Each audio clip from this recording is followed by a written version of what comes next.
गोटे मिनिट रे बाहरिबो ईपीएफओ टंका। जानतु पूरा प्रक्रिया।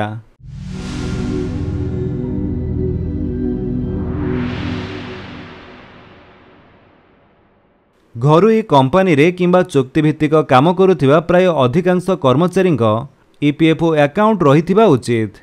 यह एक सरकारी भविष्य निधि।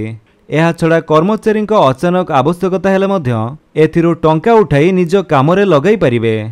किंतु अनेक समय रे एथिरो टंका काढिबा मुश्किल होई जायथाय, कारण टंका पई आवेदन करिबा परे तुरंत टंका आसी न थाए। अकाउंट रे टंका क्रेडिट हेबाकू अनेक दिन लागिथाए, जहाकू नै इमरजेंसी बेले चिंतारे पड़ी जांती लोके। वर्तमान एही प्रक्रिया को आहुरी सहज और त्वरान्वित करने प्रस्तुति करुछंती ईपीएफओ कर्तृपक्ष। देशर कोटी कोटी कर्मचारी पीएफ खातार टंका उठाइबा एबे सहज हेबो।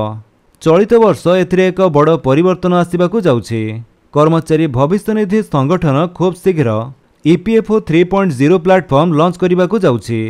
कर्मचारी माने निज खातार टंका उठाइबा पई ऑनलाइन आवेदन करंती, किंतु एथिरे समय लागि जाय। ईपीएफओ 3.0 आसिले कर्मचारी पई पीएफ उठाइबा प्रक्रिया खूब सरल हेबो।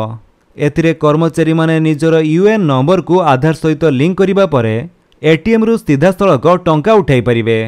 एथिपाई ईपीएफओ तरफरु एक अलगा एटीएम कार्ड जारी करा जिवो, जाहाको ईपीएफओ विथड्रॉल कार्ड कुआजिवो। एही कार्ड बैंक एटीएम कार्ड परी काम करिवो एवं सीधा सड़क पीएफ अकाउंट सहित लिंक हेबो।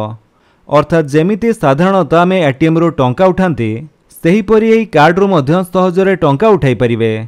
यह व्यतीत जदि केही यूपीआई रो टंका उठाइबाकू चाहती, तेबे से निजर यूपीआई अकाउंट को पीएफ खाता सहित लिंक करी टंका उठाई परिबे।